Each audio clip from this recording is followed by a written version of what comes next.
Hey, this is your cotton-picking, snuff-dipping, tobacco-chewing, stumping-jumping, gravy-sopping, coffee-pot dodging, dumpling-eating hillbilly from Hill County, Willie Nelson.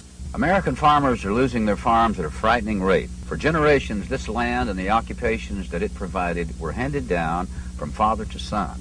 And over the years, laws passed by legislators have eroded this heritage.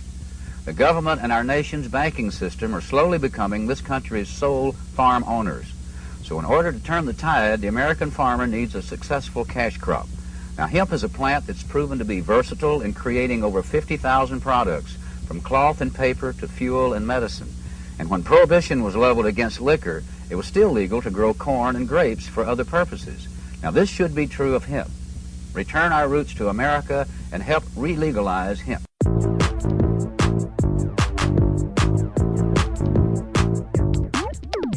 Look at all that money, yeah, the money that they spent.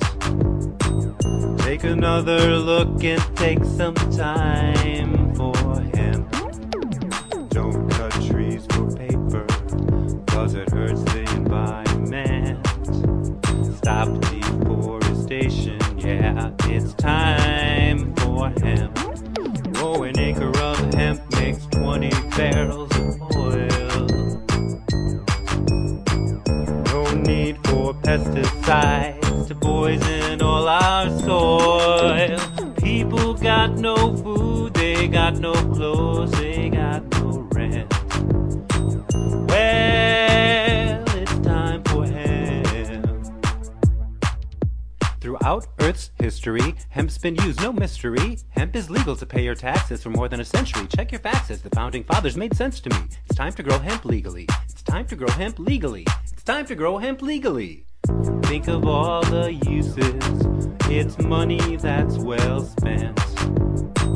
Right now, no excuses. It's time for hemp.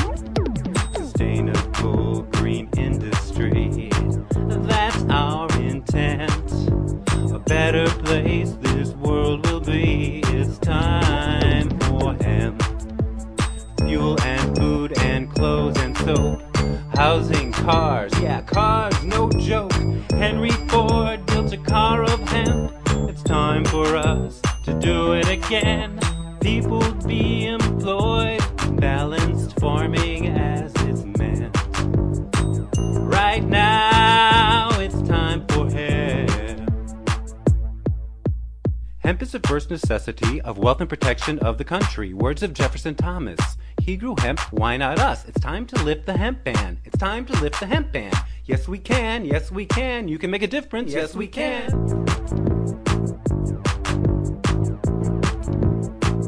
Yes, we can.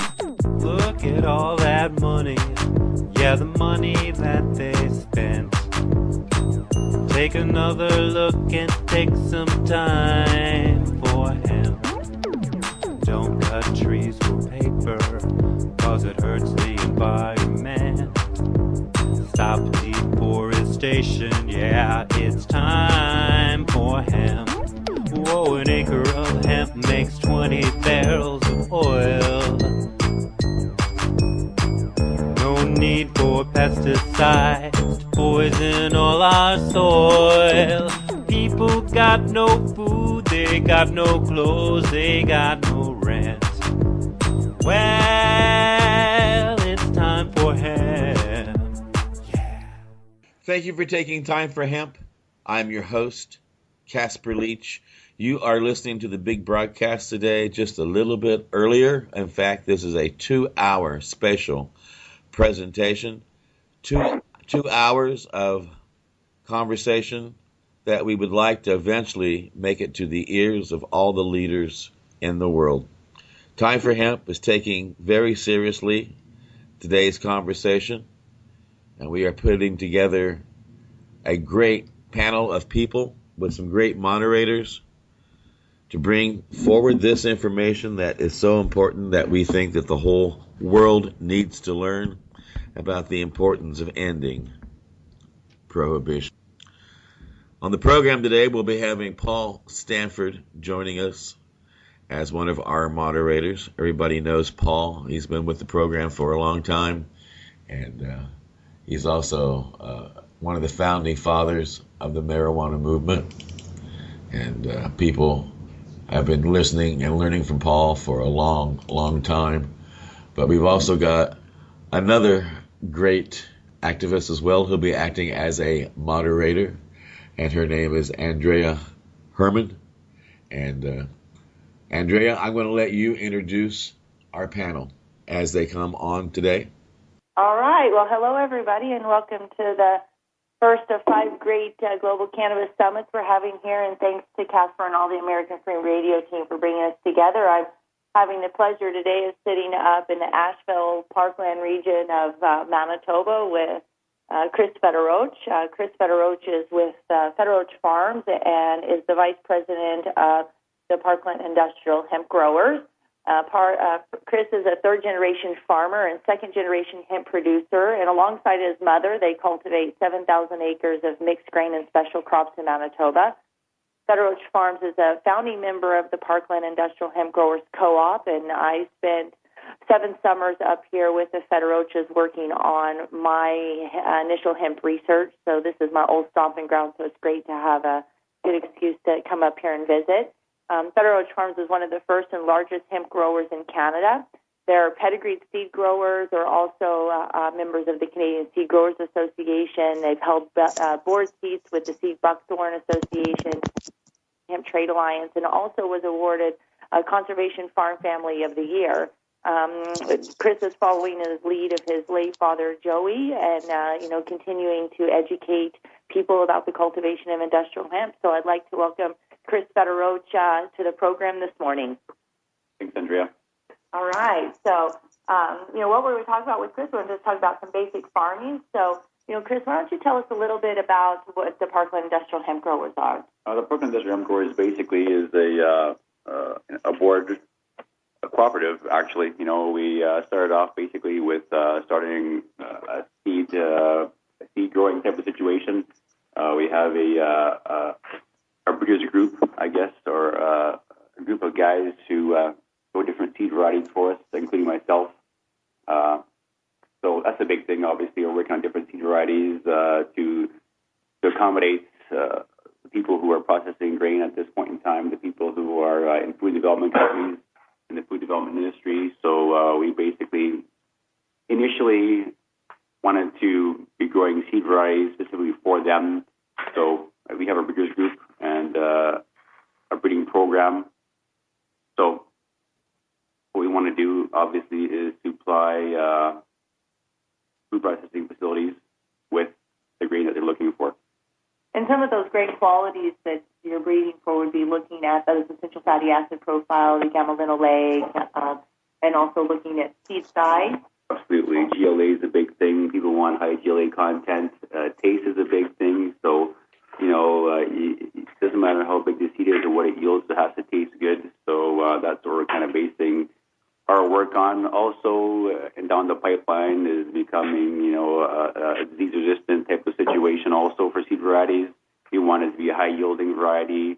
Obviously, for farmers to want to purchase the seed, there's obviously GLA content, there is seed size, there is taste for the people who are developing food products with the seed, but yet also you have to have yield, you have to have, some disease resistance built into some of the seed for farmers to want to use their product. Yeah, so that leads us into the concept of looking at, what is a pedigreed seed grower. So now we understand that the Parkland Industrial Hemp Growers is a co-op. You're involved in breeding programs and working with your producer groups on developing those. And what is the relationship when it comes to, now you've got it, now you're starting to do the seed breeding, and what's the relationship that brings in when you start working with, like, ag extension offices? As far as that is concerned, we do the best we can to work with, obviously, Manitoba government as far as extension offices are concerned, to get the most possible that we can as a cooperative, from them to make our job a success. And off that is basically working with every other hemp company that's out there. We have a website that's just getting rebuilt at this point in time. So people that are in the business of hemp, we want them to come to us. We want to sell them hemp seed. We want them to look at our hemp seed, look at our varieties, see if that's what they want. We are, we're developing varieties that give a lot of people more yield, more bang for their buck, basically. Great tasting nuts, high GLA content. And when it comes to processing, basically what you want to do is dehull hemp and get the most yield out of that. You take so much hemp per pound as far as off my fill is concerned cleaned, and you want to have as much as possible dehulled nut from a pound of hemp. So, those percentages, whether it be 5%, 10%, 15% more as opposed to before, is more money in the processor's pocket, more money in the food developer's pocket. So that's what we're shooting for. Yeah, when it comes to farming, we are talking about what is our farm gate. So let's just switch, because we have a bit of idea about what the Park Conventional Hemp grows. Now let's talk about some basic agronomics. So can you share with us some bits about what would be fertilizer, land preparation, machine requirements?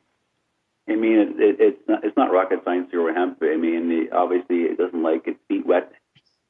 I've grown plenty of different varieties of plenty of different commodities on my farm my whole life. When it comes down to it, at the end, it's all about conditions. It's all about a bit of a growing season. If you get any type of growing season, you'll have a great crop. It doesn't matter. The seed variety, I guess, is important supposedly, or obviously, but you get your seed. It's germed at a certain percentage. You put it in the ground. If it's high moisture, any moisture in the ground, you're going to put it in a half an inch. You're basically going to use the same ergonomics as you would to grow wheat. And, you're going to get the same result type of situation. You don't want to obviously over-fertilize or anything like that, but use the same practices as you would to grow wheat as far as fertility is concerned, in 46 and phosphate and stuff like that. But it's the science is or I guess the hard part is getting off the field. And so when you're talking about getting it off the field, so once it goes in, those are all going in with machines that you have right here on the farm and any various types of seeding equipment. We talked about the fertility being close to wheat and the dominant being making sure that you're getting enough nitrogen in there because it is nitrogen. So what is one of the things you talked about in the breeding program that you're working for is disease resistance. What are some of the diseases that you have seen in the field? Well, we're seeing Carantina in hemp. We're seeing Aster yellow in hemp. You use the same economics to grow hemp as you would wheat, but we're seeing the same disease characteristics as we are in canola, especially last season where we had a big hit of Carantina and a big hit of Aster yellow. And you're seeing those same things, the same diseases that would affect canola as you would to affect hemp. It's an oil crop, so it's a pollinating crop.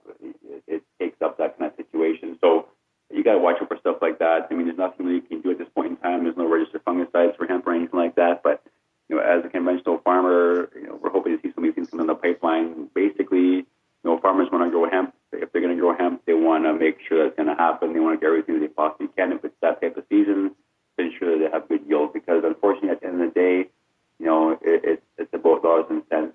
And, people that are growing that commodity have to put money in their pocket. There's expenses to be paid, so you want to have that bang for your buck. And so talking about harvesting, if a producer calls you and says, I'm interested in growing hemp, but I'm concerned about how I'm going to harvest this, what's some basic advice that you could give to a producer when it comes to harvesting and prepping your machines to try to make it easier on you? Basically, make sure your machines are prepped way post-harvest. Seeding this commodity is just like anything else. Watch your fan speed. You don't want to crack the seed. It's very gentle. You're not doing any seed treatments on the seed, so it's kind of basic as far as putting it down, certain pounds per acre. We're basically running 20 to 25 pounds an acre to get what you're looking for. It doesn't matter what germination the seed is. But the big issue is harvest time, guards on your combine, under your combine, in your combine to make this work. A lot of the brand new combines, as far as John Deere's are concerned and cases are concerned, are can do a good job right out of the box. You have to put 2 guards underneath it because it does wrap. It wraps quickly and it does burn quickly. So these are things that you want to have. You want to have your ducks in a row when it comes to harvest because if you jump into it, it could become a big issue, especially with older combines. You're on old T4H 2013-Summit-Pt-01-Hour-01, 1688, and there is a large volume of modifications to these combines. And I just suggest to farmers that if they're getting into it, make sure you have your harvesting equipment, the way it should be, because if you don't and you walk into a hemp field, guys have destroyed combines before, written combines off in 100, 200 yards.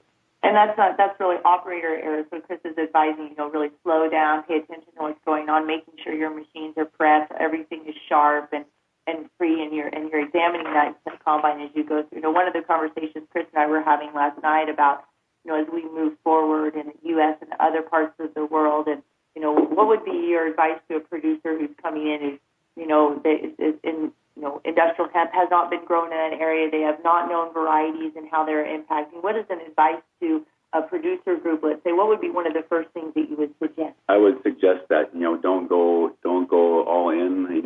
Grow if you're what size of acre farmer you're at. If you're a 2,000 acre farmer, just get into it as opposed to your level of farming. Don't grow a 30-year production into hemp. Grow a quarter, grow 80 acres, grow 50 acres, grow 20 starts. Get a feel for it. Get your harvesting equipment ready, and that way maybe possibly down the road you can get into a bit of a situation. Don't go all in. Do not consume a lot of your acres into hemp right off the bat. Make sure you have your processing up to snuff. Make sure your food development companies are there. Make sure the bills are paid. Feel comfortable growing hemp. Go in nice and slow. Ease yourself in the situation, and then maybe you can think about a third of your production into hemp. But for me, I'd rather see a lot of farmers growing little acres of hemp as opposed to less farmers growing a lot of acres of hemp. It's just spreading your risk for the farmers, and you're spreading your risk for food development companies and processes also. Yeah, so it's, again, we're here talking about, farmers talking about, minimizing risk to increase your farm gate in the long run. So, Chris, we've got a few minutes here. We have a couple minutes left. What would be a typical rotation that you would use and advise? As far as hemp concerned, it's good rotation, especially if you have a good catch. It could work the other way. If you have a rough season where you get high moisture, cool temperatures off the start, you could really have a field with hemp. Same as any of the commodity, basically. If you have the conditions, you're going to do a good job. You can run hemp off any commodity, really. With the way things work these days, it doesn't even matter what you're doing. Lots of guys want to see it off canola. Basically, what it comes down to in the end is if you're putting hemp in a post-wheat commodity the year previous, what you want not to see is wheat volunteer or any type of cereal volunteer in that hemp. Most companies are gluten-free. They do not want cereal or any part of that situation in their sample, so you got to watch it. The good thing with that is if you do come off a wheat commodity the year previous, the wheat will grow short, the hemp obviously grows tall. Pick up your header, don't go for that extra, maybe half a pound at the bottom of the plant to pick up while you're taking in probably, maybe a 4-bushel wheat crop at the bottom. Pick up that header, take hemp only inside your header, because when it comes down to it, your sample is most important at the end of the day. You want a good sample. Most facilities, most companies do not want to see the cereal crop in your sample. Canola is easy to clean out of wheat. Canola is easy to clean out of hemp. Wheat is very difficult to clean out of hemp, so you got to be careful with that. All right. Well, I'd like to thank Chris for his time this morning, and thank all the Parkland Industrial Hemp Growers and the Federowich Farms for all their efforts and continuing to educate people around the world about the cultivation of industrial hemp and developing these varieties that, we will be looking in the United States to, work with the Parkland Industrial Hemp Growers on, introduction of those varieties into the United States. So, Chris, I'd like to thank you for your time this morning. You're welcome. All right. Casper, do we have Paul on the line now? We do. Paul Stanford, aren't you there? I've been here all along since the start of the show. Excellent. Steve Levine is here, too. Hi, Paul. Anndrea. Hi, Jasper. Steve. How are you doing this morning? Great. How are you? I'm doing very good. Very cool. So next on our agenda this morning is Steve Levine with the Hemp Industry Associations, and Steve Levine is the ex-president of the Hemp Association and still sits on our board, and he has been involved in the Hemp Industry Association since 1997, and in 1999 he produced the first of 9 annual hemp festivals, and in 2000 the Santa Barbara Hemp Company, which he produced radio shows, Steve has been a longtime activist, and while retiring after 9 years as the president of MHIA, he's continuing to be on our board. So welcome.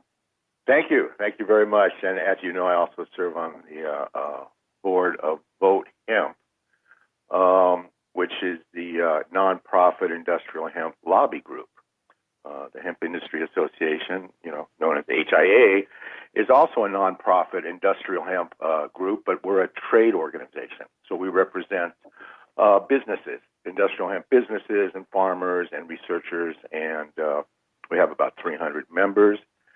And we're going to celebrate our 20th anniversary this November in Washington, D.C., where we're having our annual convention at the Phoenix Hotel. So if you guys want to go to our website, hempindustries.org, and get some information and consider attending. And feel free to get a hold of me, steve@thehia.org, for any questions you may have about industrial hemp. All right. Well, now, Steve, a little bit of light for us on what the current status of industrial hemp is in the U.S. Can you talk about, our federal bills, the Farm Bill, and what's happening with some of the state laws? Right. Well, there's actually about 20 states that have passed legislation of some sort. 9 states have actually legalized it, most notably and most recently Colorado and Washington. We have a federal bill in the House of Representatives, H.R. 525, as well as the Senate bill. I am also working on a bill here in California, SB 566, which is a Senate bill that is so far has had no opposition. So we're very encouraged by the action in Washington and Colorado, and hope to have California follow up shortly. We've had no major opposition, and other states have made great progress as well. Besides Colorado and Washington, Kentucky has been amazing, and we're getting strong support from their very conservative U.S. senators, Rand Paul, Mitch McConnell. Even House Speaker John Boehner supports the hemp farm bill, which recently was added. The hemp farming bill. The legalized hemp farming bill was attached to the National Farm Bill. The hemp amendment passed, but the farm bill actually lost in the House. There was a problem with the food stamp initiative, and the conservative faction of the Republican Party didn't want to vote for the farm bill with that bill intact. So we are still moving forward, though. We got 225 congressional votes to pass the amendment to the farm bill. So we're very encouraged. We have, like I had mentioned, many states that have legalized hemp farming and waiting on permission from the federal government, as always, to allow the states to grow hemp. This has been the situation in the past, but we're a little more encouraged now because there's been a climate change in attitudes about cannabis. I don't know what happened, but we are at a tipping point now. We're not only with industrial hemp, but in all things cannabis. All right, well, and I was seeing one of the press releases coming out stating that we now have 11% of the House are co-sponsors of the Industrial Hemp Farming Act, and that 53% voted pro for the amendment to the Farm Bill. So that really shows that we're starting to gain some ground. So now we just need to change 11% to the 53%. So if we want to make that change, what kind of action can a person take in the United States to be able to contact their congressional person to encourage them to become a co-sponsor? Right. Well, the easiest way would be just to go to votehemp.com. And Vote Hemp, as I mentioned, is our lobbying arm to legalize hemp farming. So if you go to votehemp.com, plug in your zip code, and it will kick back all of your representatives from local to state to federal. So that way you can reach out to your U.S. senators and U.S. congressmen, as well as your state representatives and local. And that would be the best way. You go to votehemp.com, you find out who represents you, and then you get in touch with those representatives by email, by phone, by visit. There's nothing better than going to the office of your state representative or your federal representative and meeting with the staff or maybe the representative himself, and then follow up with phone calls. One-to-one contact, finding a person in the office of your state rep to call and to ask questions and to solicit support is critical. It's a personal thing. It's politics. Well, and politics is people. Steve, I have a question, please. Sure. If you were speaking before Congress or the Senate, I'm sure one of them is going to ask you straight up, why is this particular plant so valuable? Why can we not grow all the other plants and create all the other products that we keep talking about from all the other plants that are out there on the market today? Why is it that this plant is so specifically important to the farm community? I mean, seriously, we can create fuel out of varieties of plants. We can create clothing out of cotton. I mean, surely there's got to be an answer to that.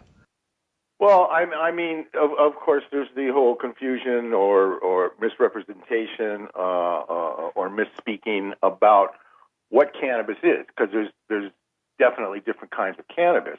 But generally, we're talking about high THC and no THC, and industrial hemp has no THC.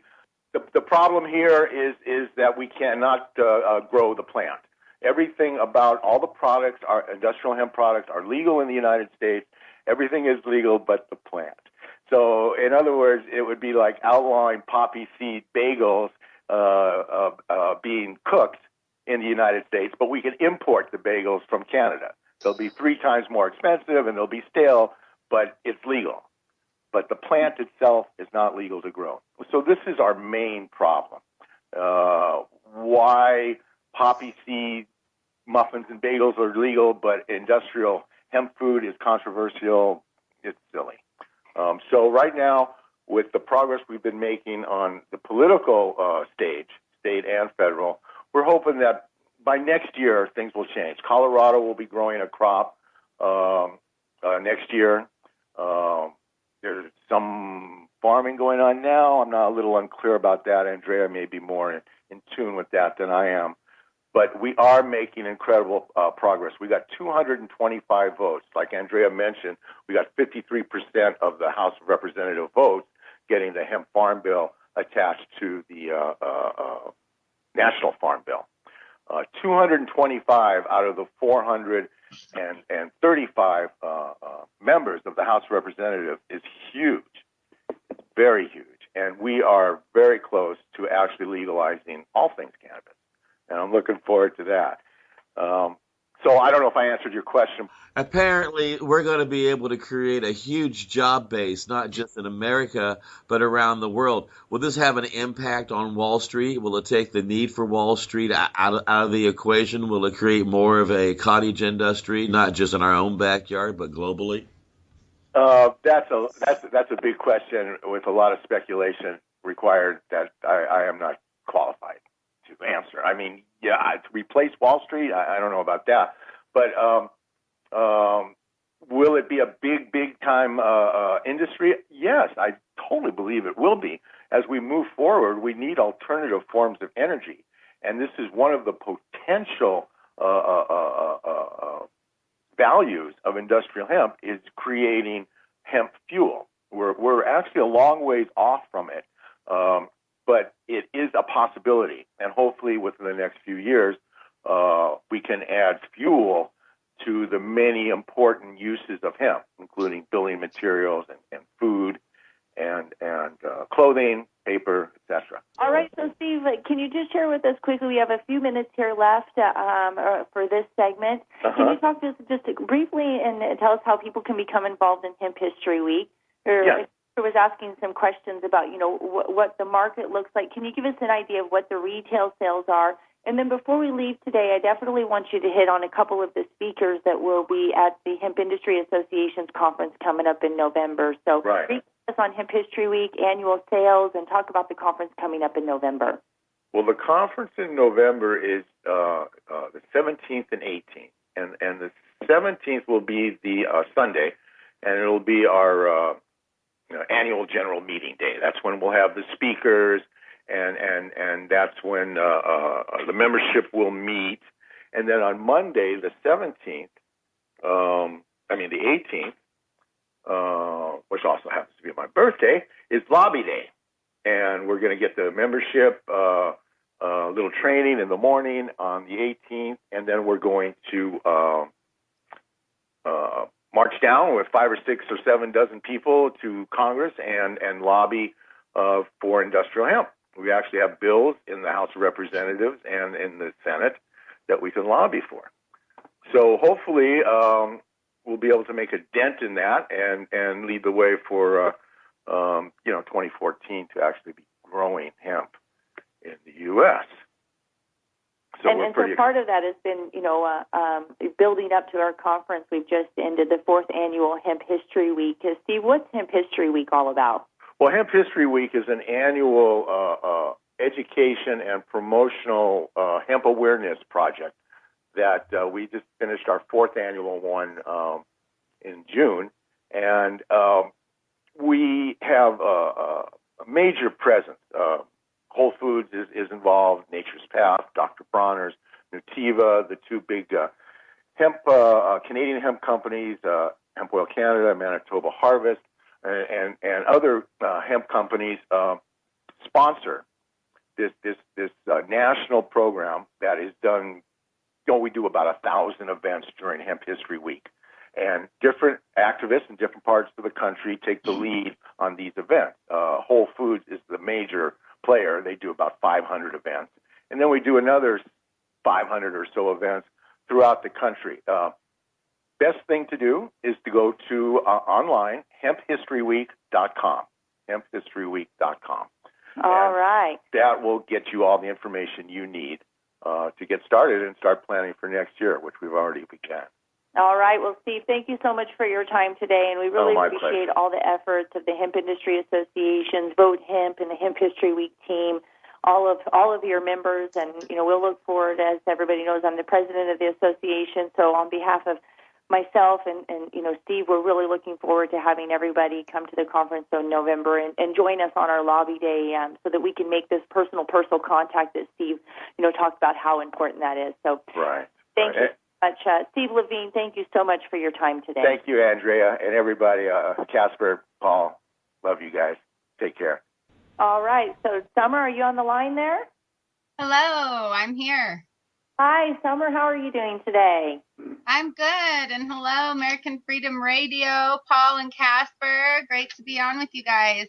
Why don't you let people know who you are, Summer, and your background? Sure. Well, I'm Summer Star Haeske. I've got Enviro Textiles with my mother, Barbara Philippone. Long story short, I've pretty much grown up with hemp. My mother's been traveling the world making the hemp fabrics you see on today's marketplace. I was 10 years old sitting in Colorado State Senate hearings way back when. Back then we kind of were going, hey, hemp's good, it's great, let us grow it.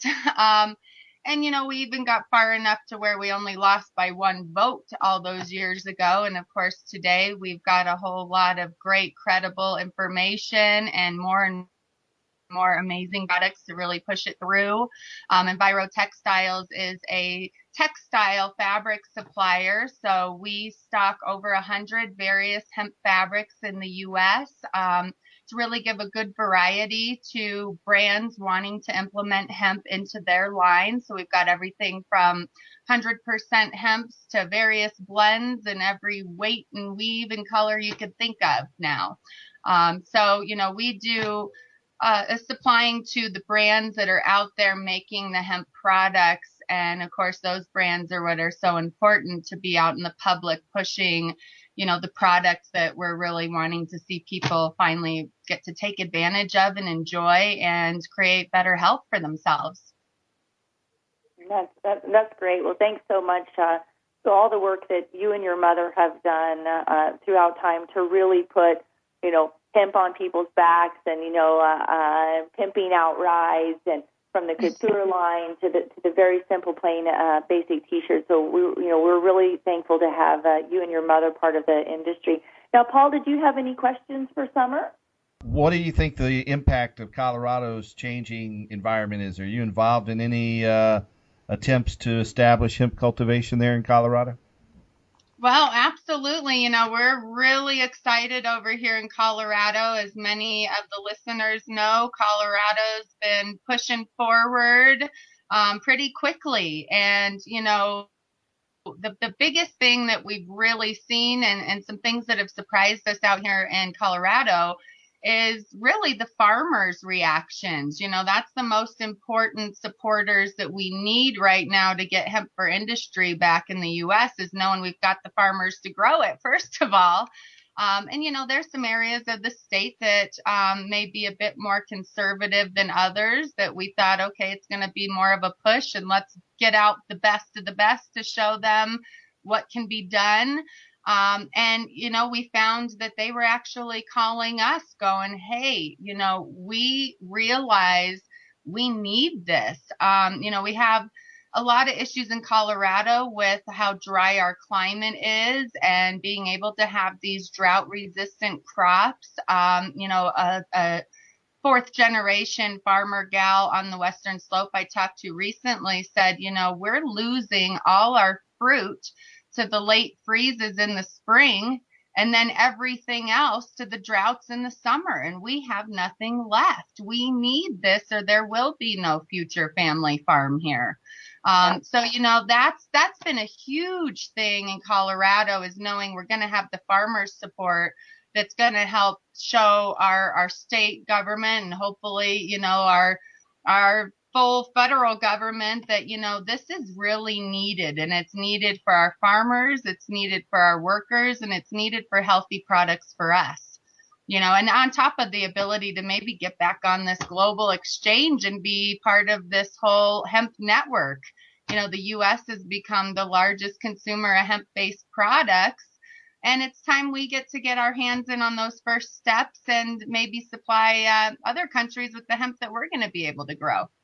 All right. So, in talking about the growing of it, what part of the plant, for those that are out there that don't know, what part of the plant goes into the textiles? Chris spoke earlier about, grain production into food. What part of the plant goes into the fiber production?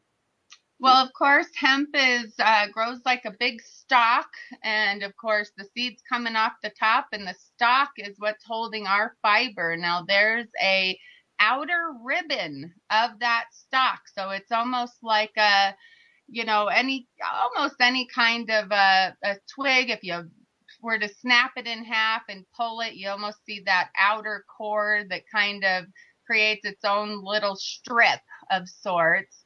And that ribbon is where the textile grade fiber is coming from in that particular strain.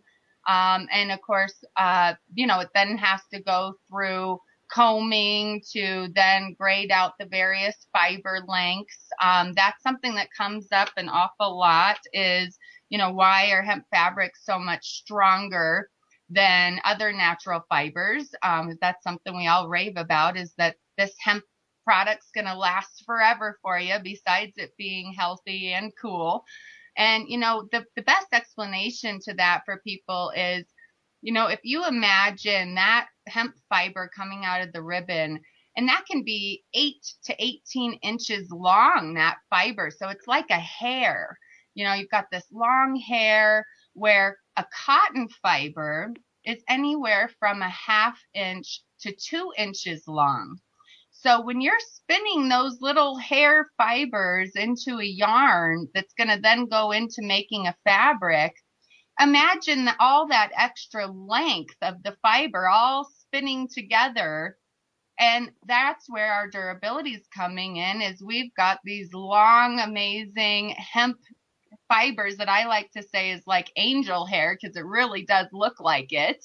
And that's what's creating these extra long spins in the yarns that are holding them together like no other fiber can. So, that ribbon is really the least amount of usage in the hemp plant. So when we're looking at the whole hemp plant, there's only approximately 13% of that stalk that's actually ribbon that goes to fiber. So within that 13%, you can imagine, a quarter of that is the longest grade A type fibers, and it gets shorter down to those 8 inches. So that is the bast fiber, much akin to bark. It's the outer fiber that's the longest and strongest plant fiber. Now, I know there's one fellow who says he's going to cultivate 60 acres of hemp. Have you had any contact with that farmer? That would be our Ryan Laughlin here in Colorado. He is growing as we speak.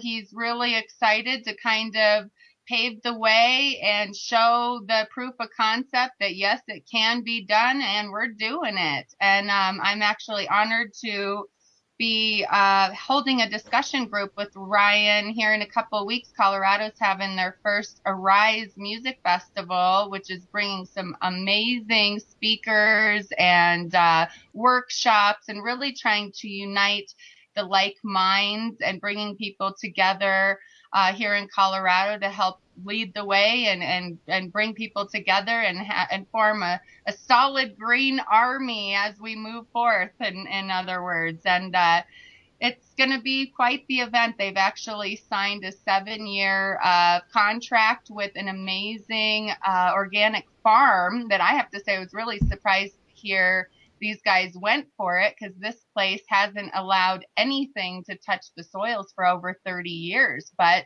they're going, you know what? We're all facing a time where we need to come together and whatever it takes, pretty much. So we're really excited about that coming up here in Colorado soon as well. Yeah, and everybody will definitely wanting to stop by the EnviroTextile booth, because Summer puts on an amazing booth. She does amazing fashion shows. Now, Summer, one of the things that I think are, a question that we're going to have is, all right, once we have, and we will, once we're growing and cultivating industrial hemp in the United States, do we have facilities in the United States that can transform hemp and take this bast fiber, these ribbons that you described to us, and make that into clothing? Do those facilities exist? And if they do, can you talk a little bit about how EnviroTextiles is participating in that? Well, it's unfortunate that back during the Great Depression, our nation lost its natural fiber textile industry. Those old factories were selling off their equipment for pennies on the dollar, and many of them pulled overseas. Now, we do have some capabilities here in the U.S. For example, we are spinning hemp yarns right here in Colorado right now. We've done spinning and weaving at various facilities throughout the Carolinas and the southern states of the U.S. So we can produce the end product. What the problem is right now is that we can't actually take that ribbon and bring it to the fiber grade that needs to then get spun and woven. So we are missing some parts of that puzzle, those first few pieces, and it's really not going to require too much. Now, obviously, when we look at global positioning of hemp right now, China is known for textiles, always has, and likely always will be. They've got amazing state-of-the-art facilities, and if we were to try to match that, it would be approximately $150 million facility to have the capabilities to do what we do overseas. Now, we have to think about that and go, okay, is that the direction we want to go in? Of course, myself would love to see hemp fabric made in the U.S., but we also have to be realistic on, are we going to see that support to build a facility of that sort? And also, would it be the smart move for the U.S.? Because are we going to be able to compete with a country like China, where there's so many products still needed on the global marketplace that might be a little bit more wiser to begin with? It might just be a little premature to go initially right into let's make hemp fabric in the U.S. And I think something a lot of us have all been talking about is, what strain's going to grow in the U.S. And it seems that it only makes sense, and that we have some advantages and support from our neighbors up there to initially start with that hemp seed strain. And if that's the case, of course, that ribbon from that strain is not going to be a textile grade to develop the type of fabrics that we're offering on today's marketplace. It would be more of a jute, like what we remember from way back in the day, and they'd have to be hand loomed on particular mechanical machines. And it's definitely possible, and it would be a novelty item. I'm sure there would be a small buyer base, but I think that all of us in the U.S. really want to see the U.S. go forward with a very strong industry base here. Okay, Summer, we only have a few more minutes, but I think it's one of the amazing things that EnviroTextiles has done as recently is that you've become bio-preferred. Can you please tell us a little bit about bio-preferred and what that means with the bio-preferred program? Absolutely. Everybody knows the USDA's been certifying foods organic for a very long time now, and they have also realize they need to start certifying everything else. There are mandates being implemented stating we've got to start having healthier products. Maybe not so much because they're realizing the health of the people so much as what it's doing to the environment and taking away resources and things like that, or posing as a problem with, contamination, what have you. There's so many things with these chemical companies and these products that are, putting in all this junk for us that people are starting to realize we have to make change. So the USDA has created what's called their bio-preferred program. And what that is certifying everything under the sun, and they're literally going down to the percentage of bio-based material within that product, which is very similar to our SBP program, which was modeled together. I mean, you have to really start thinking about the full transparency of your product. If one thing in it is good, great, but then you find out later that it took formaldehyde in this big chemical bath to make it happen, and ultimately that finished product is no longer that natural, let alone healthy for you, and then they're claiming that it can be. So, it's really incredible to see the support from the USDA. They've implemented this program that is affordable for everyone. So farmers can certify to stay-at-home moms with little sewing co-ops in their communities. I mean, everyone can get involved. It's not a third party, let's charge you a fortune. And we're really not getting down to the nitty-gritty on what's the life cycle or the transparency. It's only usually covering one piece of the whole puzzle.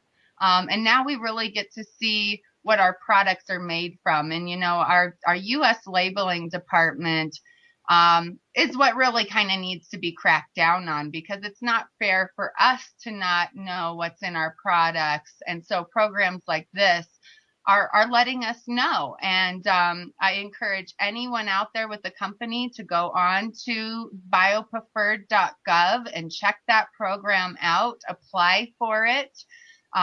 This is kind of going to give us the push into, being able to fill government contracts, getting more and more support from the different government programs and agencies that are utilizing those products. Some of those agencies are becoming mandatory that they must use those products. And out of those products, they have to go with whoever has the highest bio-based percentage. So, of course, us hemp folks are on top. And we're seeing the support. Great. That's so great, Summer. Well, thank you so much for your time. And please, everybody, take some time today to go over to EnviroTextiles and look at the fashion show pictures. Look at what they've got going on at their project in Mexico. They definitely do some great work. So thank you so much, Summer. Thank you all, and thank you all to the listeners. And please be sure to write in and start discussion with your friends, your neighbors, your family. It's so important that people know what's going on, and now's the time. Thank you. Thank you so much. Thank you so much. And moving right along, our next panelist is who? I'd like to welcome Teri Wallace with Hemp Out and Hemp and Grain Canada. So, Teri, why don't you just kick off and tell us a little bit about what Hemp Out and Hemp and Grain Canada is all about? Okay. Well, thank you for having me and inviting me, Anndrea. It's a real privilege and pleasure.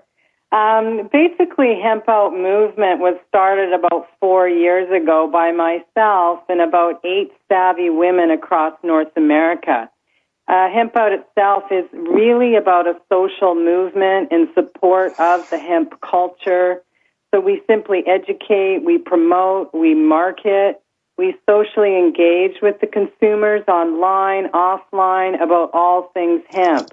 So really what we did is we tagged it Hemp Out.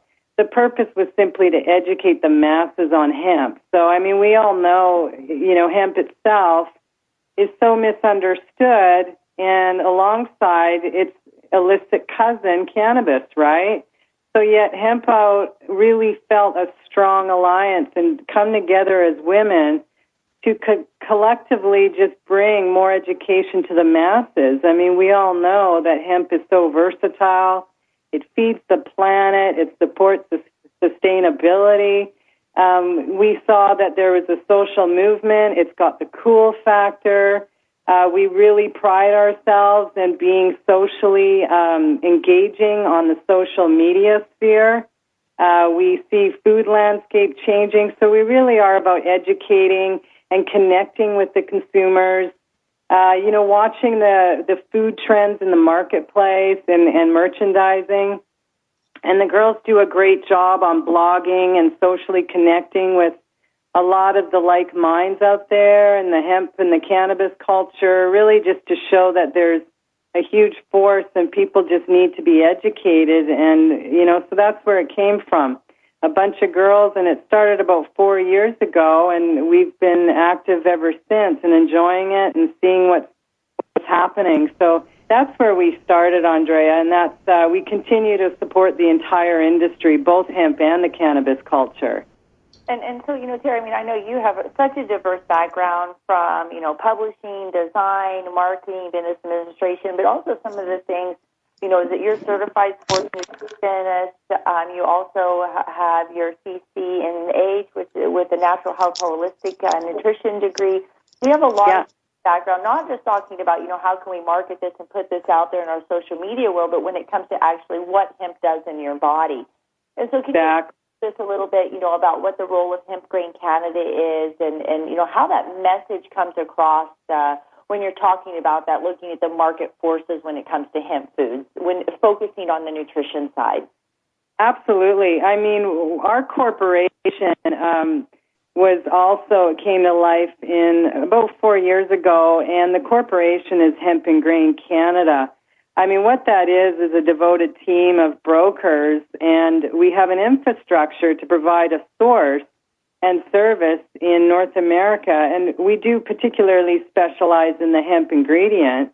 And now we're working with the Canadian agriculture on the grain. So basically what we do, it's a group of us, and we all come from backgrounds, nutrition. We got clinical nutritionalists, sport nutrition. We got a food alchemist. We've got researchers, and we work towards marketing, direct selling, branding, a lot of technical support in-house to produce, private label products. Our motto is, from seed to sale, we first and foremost support the farmers. We pride ourselves in the vertical integration relationship between us, the farmer, and the consumer. So all in all, it's really a lot of our team, we kind of act more, not so much as brokers, but project managers with every project. And a lot of our business is really around the food industry. So we work together, and we really help people put food onto the market with our consulting team.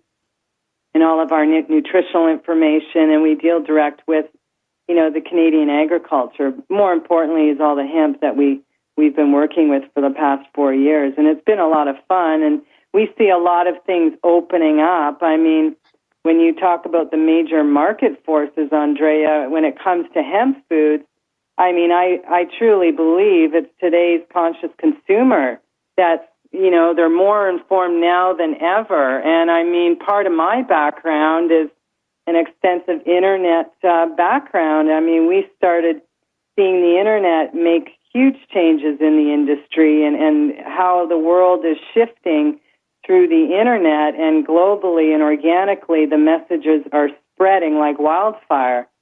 So, I mean, when you look at the market force, it's people are waking up.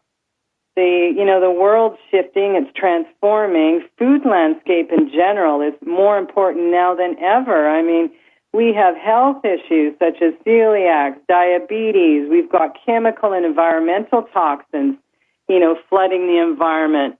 There is, more regulations for growers now, more for food manufacturing, putting hemp-related food out on the marketplace. I mean, for anybody wanting to put that out, it's a daunting process to put, a food product out, let alone hemp. Explain that a little bit. You're talking now about, so if I come to you and I say, I want to start my own hemp brand, what would be your suggestion if I say, I really like eating hulled hemp seed. I've introduced it to some of my friends. They like it. I think I want to go in and start selling this and retailing this. Can you give us just a few steps on how somebody might get that started? Absolutely. And that's a big part of what we do. I mean, it's becoming almost mainstream. These strong brands that are up and coming are becoming very competitive. I mean, we're in a world of the me culture, so a lot of private brandings are in the heat of the market and business strategy in today's business. I mean, if you Googled hemp, you're going to see very quickly this super incredible plant can produce over 30,000 different products. So, I mean, getting to your question, first and foremost, I will always say, I hope that there is a business plan, because with no plan, that's failure right there, right? And part of it is the marketing plan. Understand, it's not just to purchase the hemp seed. There's a lot of regulations. So when I work with people and the people in the office, when we're supporting this inquiry for branding the hemp, we need to really understand that there's a lot of compliances that need to take place before you can put a product on the shelf. So the first thing is do your business plan, the marketing plan. You probably have an idea or a design concept. Identify what food particularly you want to put out. Like hemp seed can produce, you can put hemp seeds out, protein or hemp oil. So identifying that. Identify your budget, do your research, find out your source providers, your hemp wholesalers, do your homework, get involved, understand there's a lot of the alliances, the HIA, the CHTA, those groups are there to help and support and educate, and those are important tools for anybody to help identify where they're going and how they want to put a brand and really understand what the involvement of hemp is. And I mean, the first thing is just understanding the budget, your marketing plan, who's your target market, and then we can look at, services that we can help you with. We can consult with you. We can help you with the labeling, and you've got to comply with the Health Canadas out there and understand that it's not just putting hemp seed into a bag and putting it out there. There's a lot of things that is required.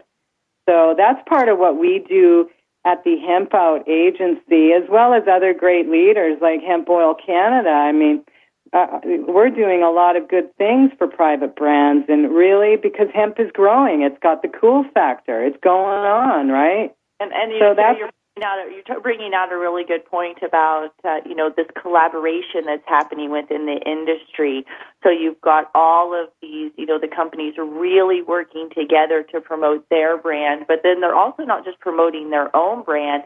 I think what we're seeing within the hemp industry is everybody's helping to promote all of our brands, because we know that if you're successful at Hemp Out, another brand could be successful because you're going to reach somebody and they're going to buy on one retail shop and another retail shop. So that collaboration is really great. Now, Teri, we've got a few minutes here. So can you tell me what, does Hemp House have some fun and exciting projects that are coming up that we should be staying tuned to? Thank you. We do. We're actually right now ready to roll out a raw hemp seed bag. Now, we never looked at hemp out as a brand. In fact, the whole launching of this 1 pound organic bag is actually showcasing the farmer first. So what it is, it's basically a universal bag, if you will, that's really featuring hemp out as the runner to help become a social voice. So, we always want to praise the farmer. We love the seed and the planet. So we wanted to bring the transparency back to the consumer by showcasing the farmer and allowing our retailer to utilize our design concept. We will be doing some custom branding for the retailer. Again, Hemp Out is not the brand. It's to support the social movement. So we're actually going to be rolling out with that in the fall and supporting our retailers that choose to do their custom brand. It helps them advertise. We help them. They help us. And overall, it's to get the seeds out there, spread the hemp seed, spread the love, get more people trying, tasting, touching this beautiful seed. The other thing is we're working with some key people in the film industry that are working on some really good documentaries. They're trying to bridge, North America and Canadian agriculture together. And so Hemp Out has been asked to, be part of that as a social media marketing direction to help showcase these documentaries that are hemp related. And so we're excited. There's a lot of great things coming out in the social media. And those are the big things that are up and coming for us. I'd like to jump in. Yeah, go ahead, please. Send my love to the people who are behind bars and let them know that one of the reasons why we are doing this is because we want them to know that they are not forgotten. Look at all that money, the money that they've spent. Take another look and take some time for him. Don't cut trees for paper, 'cause it hurts the environment. Stop deforestation, well, it's time for hemp. Oh, an acre of hemp makes 20 barrels of oil. No need for pesticides to poison our soil.